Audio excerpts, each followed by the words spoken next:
Welcome back, everybody, to the A Little Less Fear podcast. I'm your host, Dr. Lino Martinez. Today, I would love to welcome Amrit Singh. Is a high momentum life coach. He uses techniques and strategies based on his extensive knowledge and experience of meditation, habit development, and spirituality. He has been coaching people for over 25 years in Germany, India, USA, and Mexico. He helps successful men who feel like they're drifting apart from their wife to step up in their marriage, take divorce off the table, and bring back the connection, spark, and passion. Welcome, Amrit, to A Little Less Fear podcast. So nice to have you. Thanks for having me, Lino. It's awesome to be here. Absolutely. So, hey, this is a personal growth podcast along with motivating people. But before we get there, I'd like to know what brought you on this incredible journey that you're on now. Oh my God. I would really have to tie it back to my childhood, right? When I was really young, I would say like till like 7, 8, I was this super sensitive, super open kid.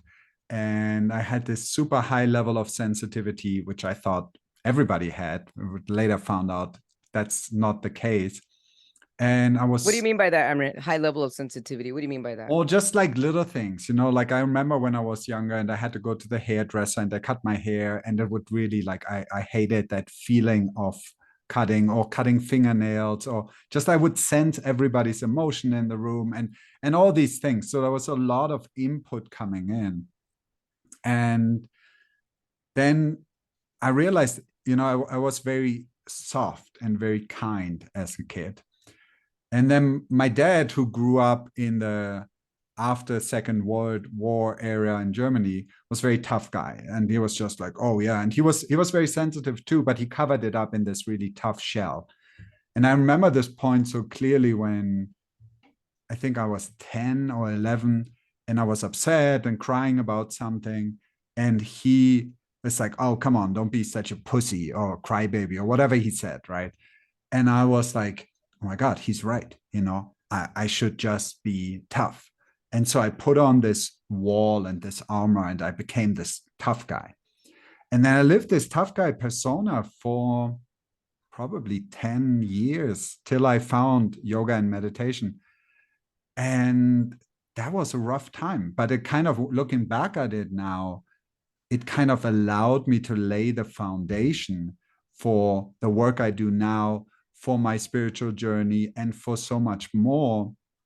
Because this breaking out of this, oh my God, you don't need this layer, you don't need this armor. You can put all these pieces down and you can just become this soft, kind human being, which you already were when you were 5.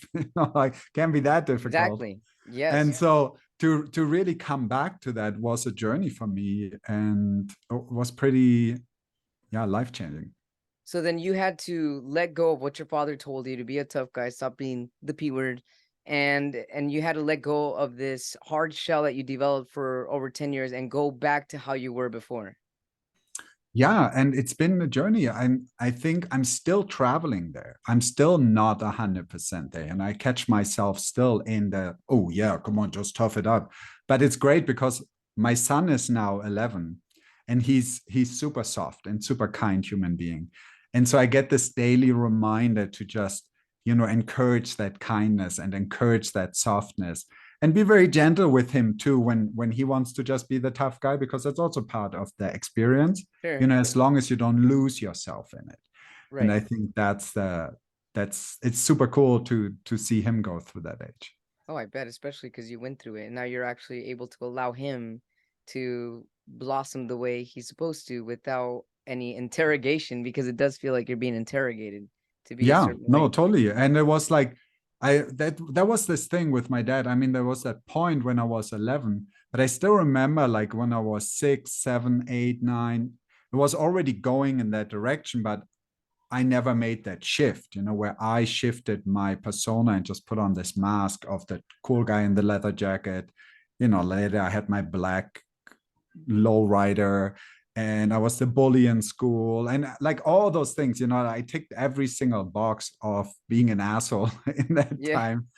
But at the same time, I disconnected from myself so much because I was Sure. just living this shell, this persona, this not really truly being me. Hmm. And so when I found yoga and meditation with, I think I was 19 or 20, I I really was like, oh my God, like with my eyes closed deep inside, I can really connect with that softness and no one will know. And I can just be that soft version of myself. And so it took me another 5, 10 years until I started expressing that, then getting married and having kids. Obviously, that helped me a lot to really connect to my heart and just being, more open and more kind and more giving. You said something earlier that going through that whole bully stage, kind of tough guy stage, the walls up, that was a means of you laying the foundation to what you're doing now. Could you elaborate Yeah. with that?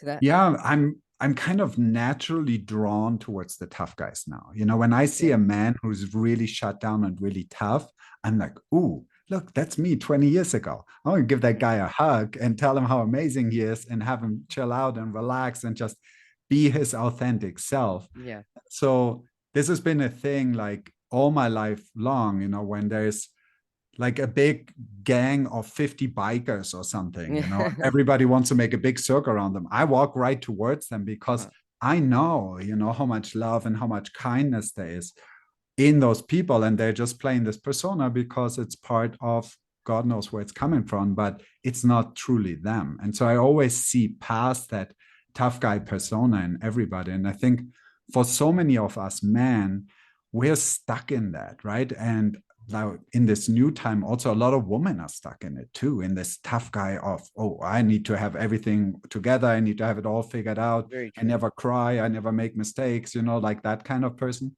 Right. And so I have so much compassion for it now. Mhm. Let's talk a little bit more now about the inner softness. What is this inner softness that's within all of us? Ooh, what a great question. I think it's a state of being that we all experienced while our mothers were pregnant with us, while we were little babies being nursed, while we grew up. And it's just so much part of our identity to be soft. I think this outside persona is something we take on when we're like, okay, I need to perform in school, I need to be popular, I need to be popular with the people I like, I want to have a lot of girlfriends, boyfriends, whatever, like I want things. And so I need to play this persona. And when I was young, my role models were James Bond and Rambo. So you can kind of see I which still love James direction. Bond, by the way. Oh, yeah, super cool. Just don't be an ass, right? Yeah, exactly. So these were your role models growing up, but you knew that there was some. So as you're saying this, I'm wondering from your point of view and your experience, what is the difference between someone's ego and this persona that we gain from outside sources? Is it the same thing or is it different? I think the ego is really just a tool which allows us to keep ourselves safe, right? It's a little That makes bit like, sense. hey, I'm not sharing my food because I know then I can eat for the next week and I don't give a shit if you die of starvation. That's ego, right? To Okay, just be like, I want this for myself. I I see. want that big house and I don't give a shit if you don't have money or not because I got the big house because then I'm safe. So the ego's job is really to keep us safe and keep us contained and keep us protected. And it works really well.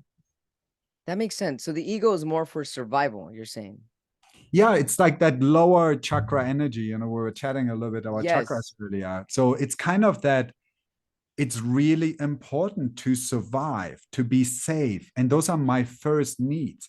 Can't talk to anyone about spirituality while they're in the war zone and they're getting fired at every Oh, single right. day. And True. they, are afraid of for their lives.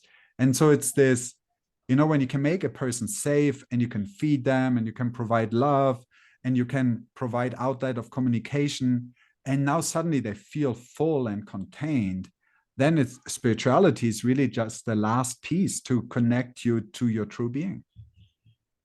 That really makes sense. Actually, I love how you describe that because I feel that a lot of people misinterpret what the ego is, and then they start kind of attaching other words to ego, like injured ego or healthy ego or unhealthy ego. But all of it is, whether it's healthy or unhealthy, it's all really a form of survival. Yeah, it is. And actually, my favorite form of ego to deal with is the spiritual ego. I And I love think this. that You know what? that's I've actually never heard that, Amrit. Spiritual ego. it's the hardest one to overcome, because when you go really high and you have really a deep connection with the infinite and you're really in tune, and then you start looking around and you're like, ooh, I'm so much better than everybody else. Look at me. I meditate for 3 hours every day. Look at me. I only eat my vegan diet. Look at me. I do everything perfectly. I never hurt anyone else's feeling. That's the spiritual ego. And that's the last one to overcome. Because when you can come to the point, and one of my favorite quotes is, if you can't see God in all, you can't see God at all. And so that's that. If you can see God in all, you come again. Yeah, then you can't see God in all, you can't see God at all. I love that. I love that. If you can't see God in all, you can't see God at all. Yeah. And so before you got to where you're at right now and you started meditating, let's go back to your journey. So you started to tap into your inner softness. And what were some of the first discoveries that you found out about yourself to led you to do what you're currently doing now, which is helping men save their marriages? What led you? What was the spark? What was the intuitive nudge that brought you to where you're at today? Well, it was kind of my own journey and doing it without help, and figuring stuff out and running into roadblocks. And then when I the first time had a coach in my life, and I kind of went on the, like in hyperdrive, like in Star Wars, and I was like, oh my God, I can move and change so quickly because I have this other person to reflect back off. And I was just like, I was hooked. I was like, okay, I need to do this. This is something which I'm already doing, but I never called it coaching. I never structured it in that way, but I really want to do this. And that was my main motivation to go all in and to say, like, okay, I stop all the other activities and I jump in 100% into coaching. And I can imagine that when you jumped into this type of coaching, that it was also helping you as well. Oh, it still helps me every day.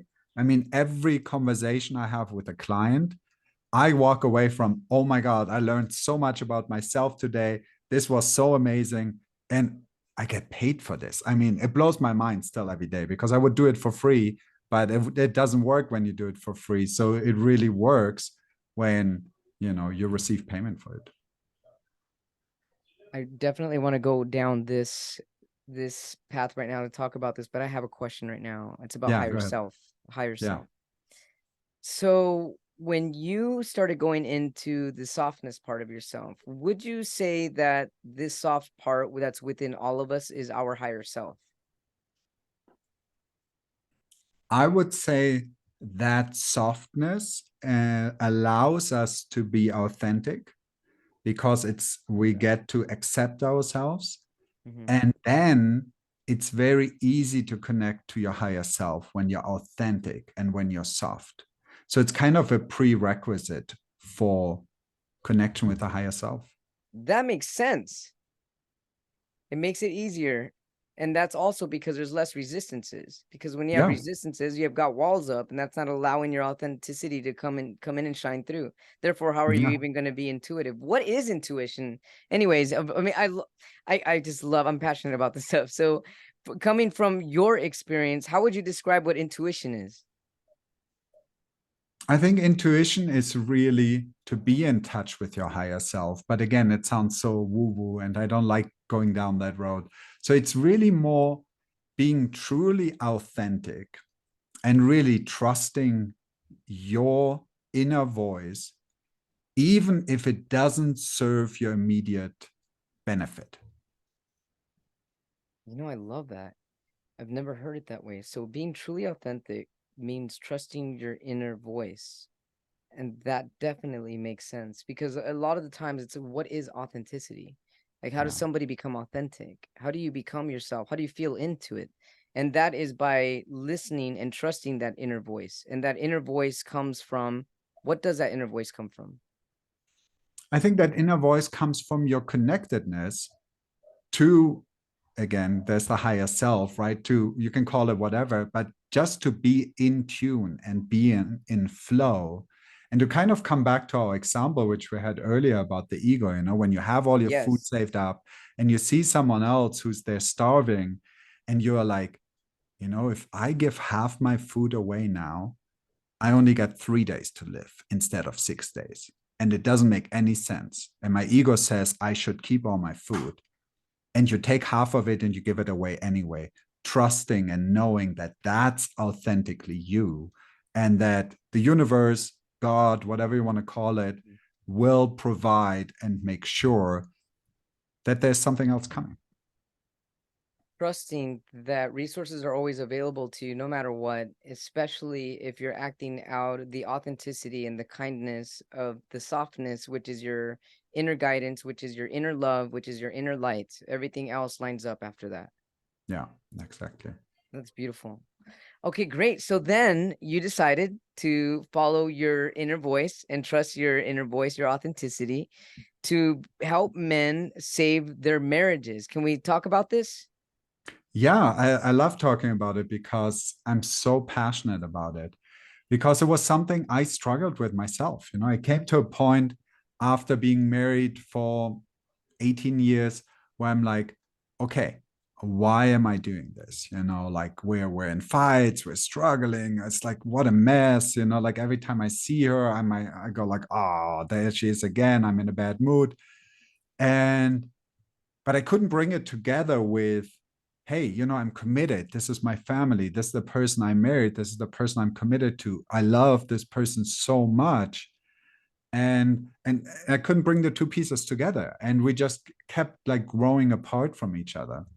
And I always had this in the back of my mind where I was thinking, if she would just change, my life would be so much better. Our marriage would be better. Everything would be better. So this is the solution. You just need to change. Come Mhm. on. This is the Yeah, easy way, right? And like, for anyone who's ever been in a relationship, that's not how it works. never, The other never. person will never change. Right. And it doesn't work like that because we're the same way. If you ask me to change, I'll be like, I'm not going to change. Why? Because you asked me? No. But if I change because I want to change, and I change because I take 100% responsibility for our relationship, that's where the true power lies. Because now I can't make excuses. Now I can't blame it on her. Now I can't say, but she does this and she always does this and it drives me crazy. But instead of saying, I need her to change, I want to take responsibility. I want to dive in. I want to work on my communication. I want to work on creating trust in the relationship. I want to work on connecting at a deeper level and really exploring values. And then something super cool happens. I'm actually working on communication with myself. I'm working on building trust with myself. I'm working on exploring my values. And suddenly I start to grow and I start to expand and I start treating her nicer in that moment. And Right. she goes like, oh my God, what's going on with this guy? This is so Right. weird. I'm going to wait and check and see how long this lasts. And if you can make that continuous change over a period of 3 months, that's when the real turnaround comes. That's when your partner will say, you know what? I want to also change. I want to make a difference in my connection with you. And that's when you start closing the gap. And it's a slow process, but you come closer together. That's where the emotional intimacy starts to build. That's when, the sex gets better and everything changes. All those things which before were a huge issue and you wanted her or him to make the change, right? And that begins with change within yourself. How do you get men who come in with that hard wall, the hard shell over them, the bully, the attitudes? this hard stone over them? How do you get them to tap into this part of themselves and get out of this denial phase and into this open phase? Well, I get them to first commit to themselves because that's the beginning of it all. And I do that on the first call with them. And one of the reasons I charge a high fee for my coaching program is because that's the entry wall, right? That's the bump you need to get over.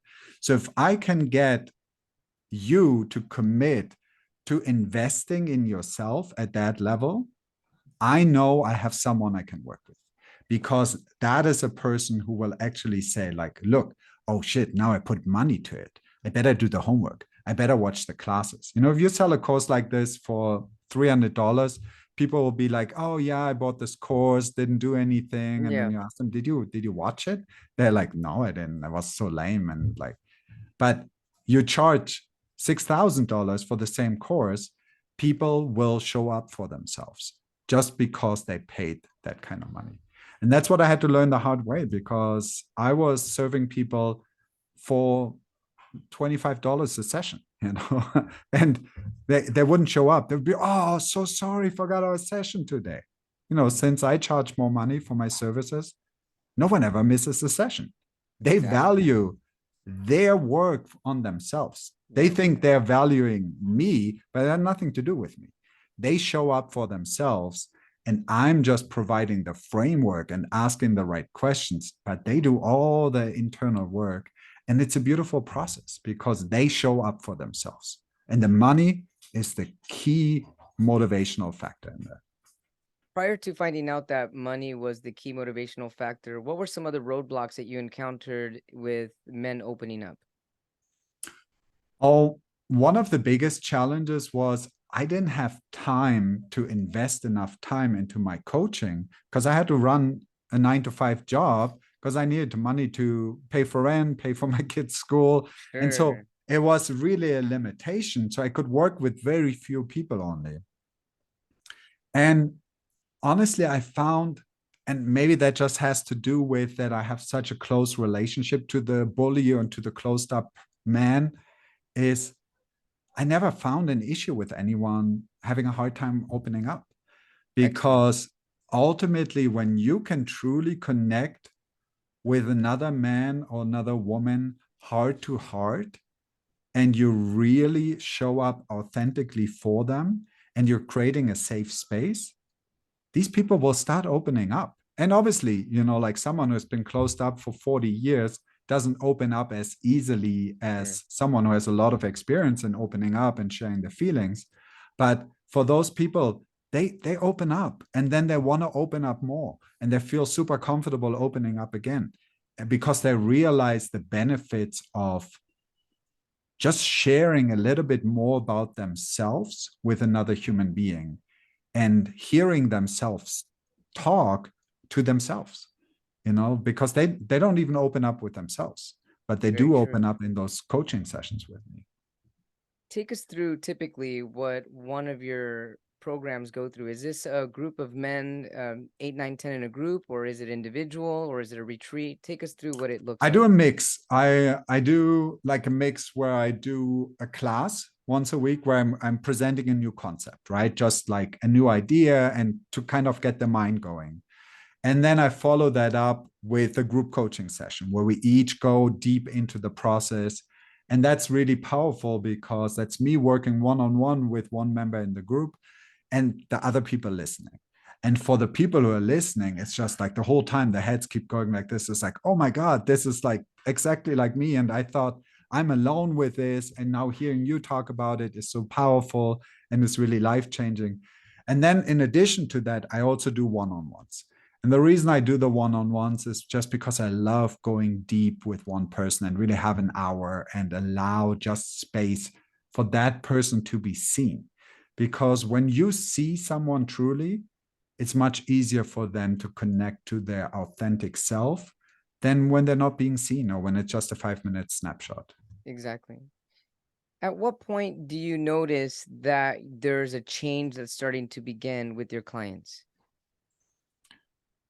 I mean, I see a change from the first time I'm on the phone with them, Hmm. because just for someone to show up and book a time on my calendar and say, "Hey, Amrit Singh, I want to do a free call with you," is already a huge step.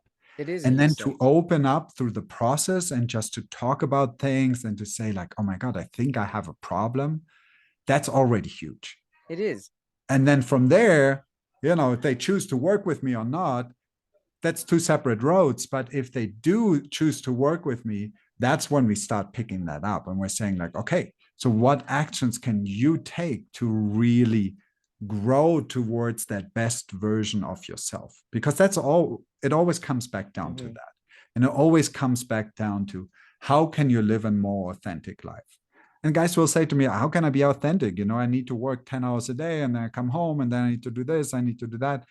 And those are all real issues. But Sure. we break those things down and I allow them to have these small successes where I say, yesterday I was authentic for 20 minutes and I just spoke to my partner and I shared what I truly felt. That's a huge breakthrough for someone who never speaks about their feelings.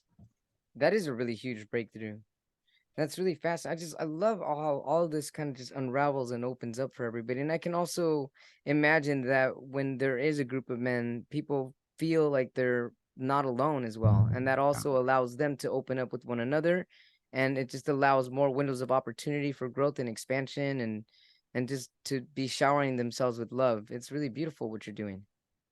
Yeah. Thank you. And it's a thing which it's high time for us men to catch up. Women have been doing this for the last 30 years. Yeah. Groups of women circles, all those things. Right, right. It's been happening because they understood how valuable it is. And we're all just like, oh, let's drink a beer and watch some ball game, right? So Right. it's this, and then we're all like, oh yeah, I'm so cool. Oh yeah, you're really cool too. Yeah. Oh, come on. What are you, like, and Right. all that stuff, which is so like, okay, gets a little boring. It does. I agree with you 100% there. It really does. I mean, there's rarely anything authentic about that. No, it's not. And it's just boring. It really is.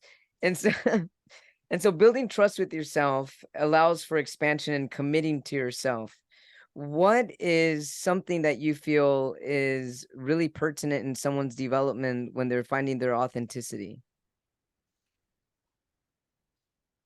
I How would about say this? I that guess I'm wondering yeah. if somebody isn't in tune at all with their inner voice or their authentic nature, how can you help them tap into that? Well, I want to answer your first question Yes, first. thank you. What's the biggest one for them to find their authentic self or find a glimpse of their authentic self? Yes.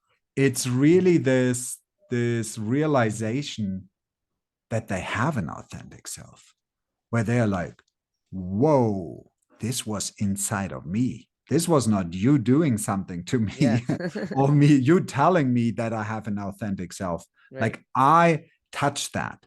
I felt that. I felt so real how I haven't felt real in 20 years. Oh my God, I got yelling in the background. Let me just close the door.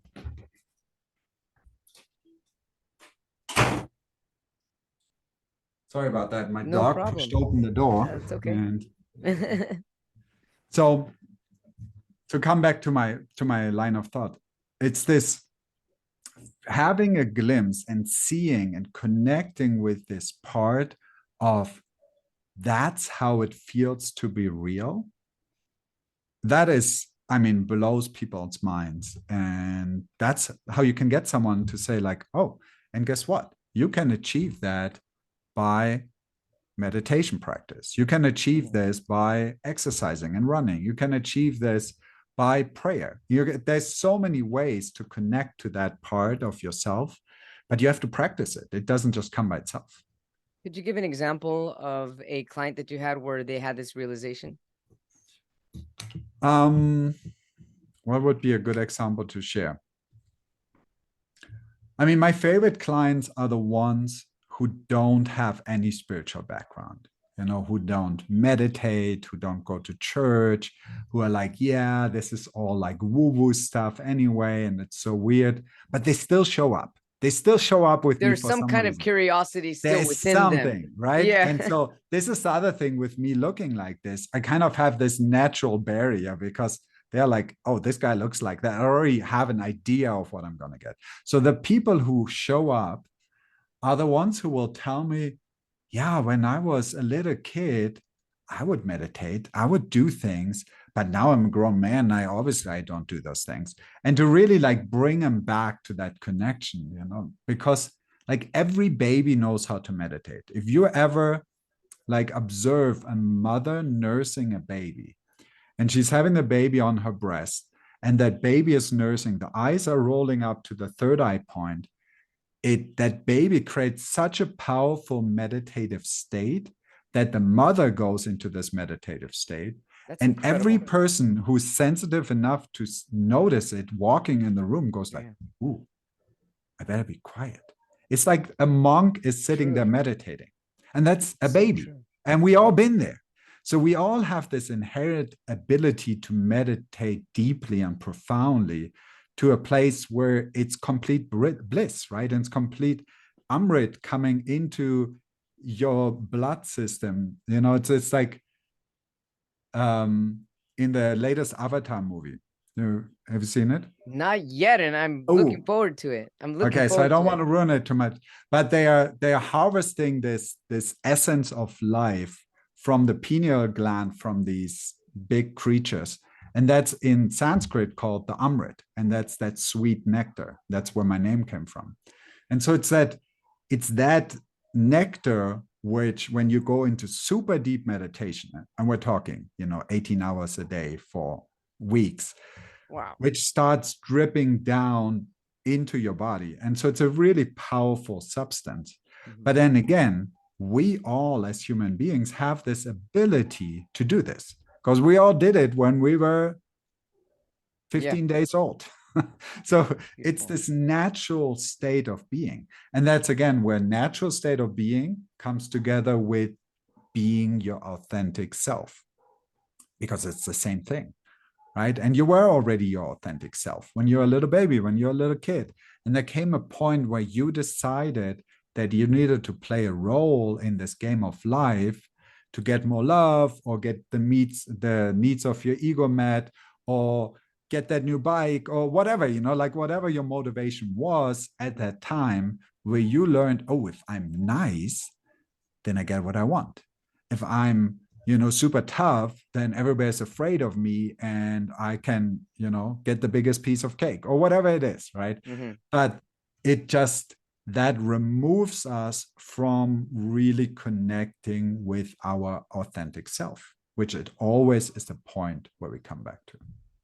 So if our authentic self is that state of being, that complete bliss, that nectar that we can all naturally connect to, if this is our true being, what are we to learn from this true being? Are we able to figure out our life purpose? Are we able to figure out what we're doing here simply by being? And I love that too, because I don't think there is even any figuring out which needs to be done. Because once you're being, and there's nothing to figure you're already at that being point. Exactly. But also it's already there. It's always this figuring out is a little bit, oh, let me go out in the world and find the answers and find the wise man on the mountain and get all the answers and get everything which I need from this life. But it's much more this going inwards and being like, okay, I had all the information when I was 10 days old on this planet. And now I'm 40 and I don't have it. Okay, where's the disconnect? Because you still have everything inside of you. You just put on so many layers of distractions and things over it that it's hard to see. And it's hard to differentiate. Is this my ego who wants this? Is this my true self that wants it? Am I really being authentic here? Am I pretending to be authentic? Which is another big, great one in the spiritual work. It's like, oh, I'm so authentic, right? So there's all those layers. And that's, again, where a technique like meditation comes in so helpful, because when you truly sit and you just sit with yourself and you sit more and you sit for a long time, it really allows you to unpack all these superficial things which you believed about yourself. Like, is that really true that I'm a man? Or is it really true that I'm a coach? Or is it true that I'm a father or a husband? Or what's really the essence? What's really behind all this? Who am I really? If all these superficial things fall away. Exactly. And that's where it gets super interesting, because you're getting closer to, oh my God, I'm just like love and kindness and giving and Yes. uplifting others and not causing pain. And that's who I truly am. And I'm using this persona of being a man or being married or being a father to practice those things, right? And so that's kind Yes. of the connection in that. I love that connection. Absolutely love it. So would you say that it's linear or on the same plane, living in the present moment and being present and being? I think being present is a beautiful tool, because it allows you to practice to connect to the current moment. It allows you to practice to connect to your body, to connect with your emotions, to connect with your mind, to practice acceptance, to really just practice being with yourself rather than projecting yourself into some future or remembering some past. In reality, there is only the present moment. Future is a probability, the past is a memory, but none of that exists. What really exists is only the present moment. Mm-hmm. We're just creating this thought construct around it of really saying, oh, I think, yeah, tomorrow I do this and the next day I do that and I'm going to be there. But all of us live in the present moment. There's no other moment to live in. You can disconnect from it a little bit, but then again, let's come back to the baby. Where does that baby live? In the future, in the past? Oh my God, it was so nice in my mother's belly, and now I'm out here in the cold world, having to work hard to get food into my system. I want to go back there, right? That's not what the baby thinks. The baby is just present and just lives in the present moment, and then gets all this conditioning to not anymore. Absolutely. So going back to the men finding their authenticity, when men start to find and this is the men with the broken marriages and saving the marriages and such, when they start to find their inner voice, their authenticity, there starts to become a shift in their marriage, correct? So a positive shift, a more loving, accepting shift. Well, that's kind of the end result. What really happens first is there starts coming a shift in how they relate to themselves.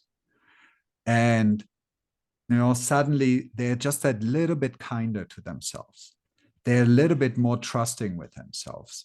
They have a little bit more exchange with their own emotional state and what they're going through, and when they feel afraid and when they feel angry and when they feel frustrated and when they're going through these things, rather than just pressing it all down, saying, oh, I'm perfect, nothing wrong with me, right?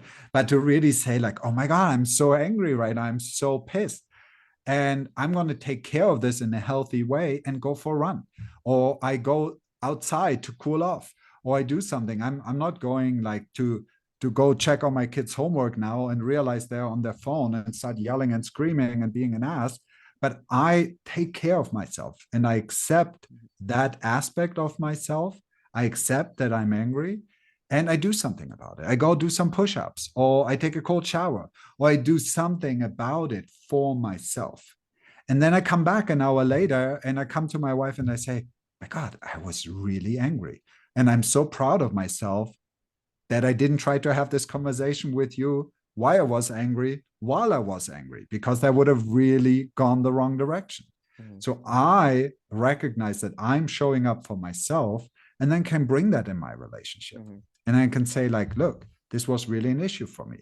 Mm-hmm. I love what you said right now, as far as recognize even that you're proud of yourself for not going off the deep end, and even recognizing that, and even that can be even challenging to recognize, hey, I'm proud of myself, and celebrate yourself. I did something that was peaceful for myself, and then in turn there was a peaceful side effect or an effect thereon after. Totally. And you don't have to be perfect in it. Just to get 10% better, just to get 5% better at it, it's already a celebration, because you're moving in the right direction. This is incredible. I love this. And so how long do men commit to being one of your clients? The minimum is 3 months because I found that really anything shorter than that is just kind of like, a little blip on the radar and it doesn't make a big difference. Yeah. I really, I want to see results for those men I'm working with. And so by doing it for 90 days, which also is a yogic number, but obviously I'm not leading with that. I just said like 3 months is a good amount. But this 90 days in the yogic tradition is something where really the brain chemistry starts to change and adjust. And you start thinking differently about yourself.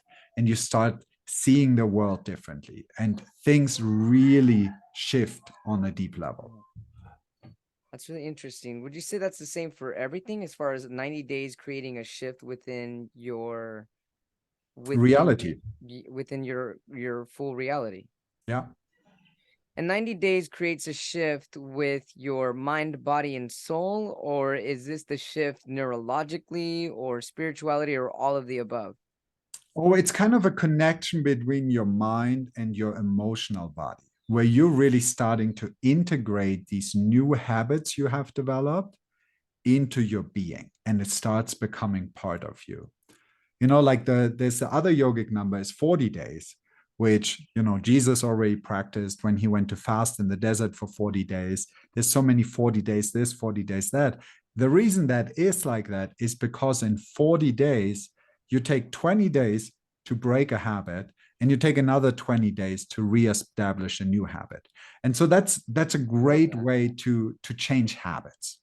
But we're so much more than our habits. But the habits is kind of the base. So the 40 days is part of the 90, and it allows you to go deeply into the process and integrate this new version of yourself and really believe that you are this new version of yourself. And not just thinking, oh my God, I'm just faking it. This is so unreal, and this is not me, and this is so lame. How does somebody begin to believe that they are this new version of themselves? By feeling it, by seeing it, by experiencing it. When I show up and I'm super angry and I make the choice to go outside to cool off and then talk to my wife about it the next morning, I made a choice to show up differently. Mm-hmm. And that becomes my new reality. And so this is really this 3-month process over the 90 days really allows you to practice continuously, and I have a lot of homeworks in there, and I have a lot of assignments where I say, okay, I really want you to take these things we talk about in theory here and try it out and come back to me if it doesn't work. And then let's talk about it, why it didn't work. And then it becomes real, right? It's not just this fake superficial thing where you're like, oh, I got all the theory, I saw a YouTube video on it. But it's really like, how does that apply to my life? Mm-hmm. What is an example of an assignment that you give them? Well, for example, I love the structure of the 5 love languages because I think it's just such a beautiful explained idea from Gary Chapman. And he wrote this whole book on it. But what I do is really have them find out what is their own love language first, and then dive into the next step and say, okay, now find out what you think your wife's love language is. And now go out and consciously make an effort to do something in her love language rather than in your own, but in hers. Yeah. Right? Which is like one of those things, like we all fell into that trap when we were younger in our sexual relationships, where you're like, oh, I'm just doing to you what I really want you to do to me. Yeah. And I don't really give a shit if you like it or not. But, right. Like when you come over that hump and you're like, it's actually about what they like. Wow, what a concept, right? It's the same in communication. It's the same in love. It's the same in relationship. So when you can figure out what fulfills your partner and what allows your partner to feel loved by you, and you just don't do the things like, you always loved receiving gifts and you feel so loved when someone brings you some flowers. and you keep bringing your partner flowers and they're just like, oh, flowers again, thanks. Super. That's happened to me before. Right, but when you really figure out what their need is and Right. what they really need to feel loved, Uh-huh. and you start experimenting with that and you say like, this is so weird, I Yeah. never sit for half an hour and talk to her, but now I'm sitting every night and I'm not even looking at my phone and I'm not reading a magazine and I'm actually Right. listening to her, and she starts expanding and going like, oh my god, he loves me again. And the Yeah. guy's like, what, because I sat here for half an hour, Yeah. like it, even like they don't understand it, but they Right. see the effect. And they're like, I don't know, my wife is super nice to me. What's going on? It's like, just keep doing that. You're doing the good thing.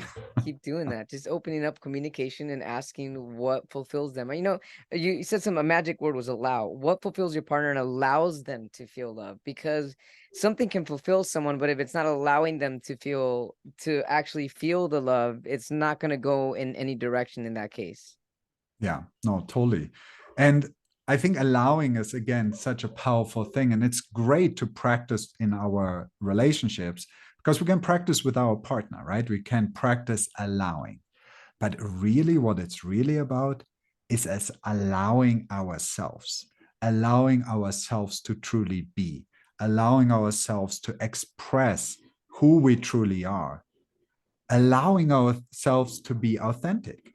Because one of the big reasons we don't show authentically and connected to our higher self is because we have put some blocks down, we have put some rules down, we have put some stories down, which don't allow us to go there. Interesting, huh? Allowing yourself, getting rid of the roadblocks, getting rid of the walls, finding your authenticity. And once you find your authenticity, you are in a path in the state of allowance. Yeah.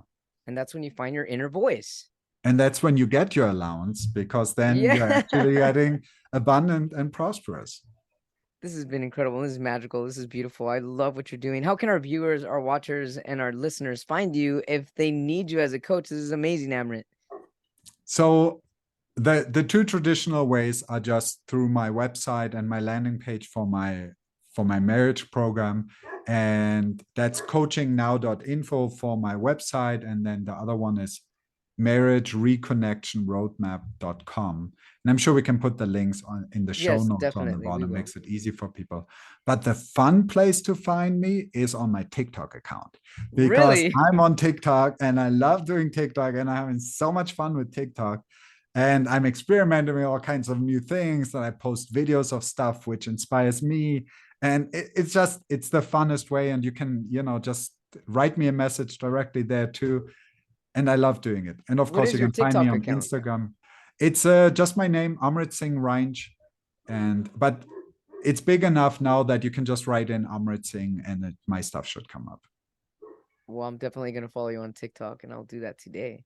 Thank Super you so much cool. for sharing your incredible love, light, and your energy with us. And it gave me a lot of things to really think about. I love how you said first commit to yourself. And that's really important. When you learn how to commit to yourself, you then know that you're basically on your way ready to find your inner self, your authenticity. And what is authenticity is your inner voice. This has been really beautiful. Thank you so much for being on A Little Less Fear podcast. Do you have any final words, something that you want the world to know? Oh my God. No pressure there. Yeah. I loved your podcast. I love the way you ask the questions and you put things together. I love your authentic self and the way you show Thank up. you. It's been really a blessing for me to be on your podcast. And I think as final words, I'd be like, just practice being that 1% more authentic. And don't do it out in the Love world, that. because that's all scary, right? And then you get feedback and people tell you why you're weird today and why you got a new haircut and why you this, right? But practice with yourself. Practice Yes. at night when you go to bed, practice in the morning when you're in the shower, practice when you sit alone and you drink your cup of coffee. Don't pull out your phone and distract yourself. Just be like a little bit more authentic with yourself, and just practice some simple breathing and do something which you already know how to do because you did it as a baby. Absolutely. It's beautiful. And I love your authenticity. Thanks so much for sharing your love and light and your authenticity. And I look forward to keeping in touch with you. Thanks so much. Absolutely. Thank you.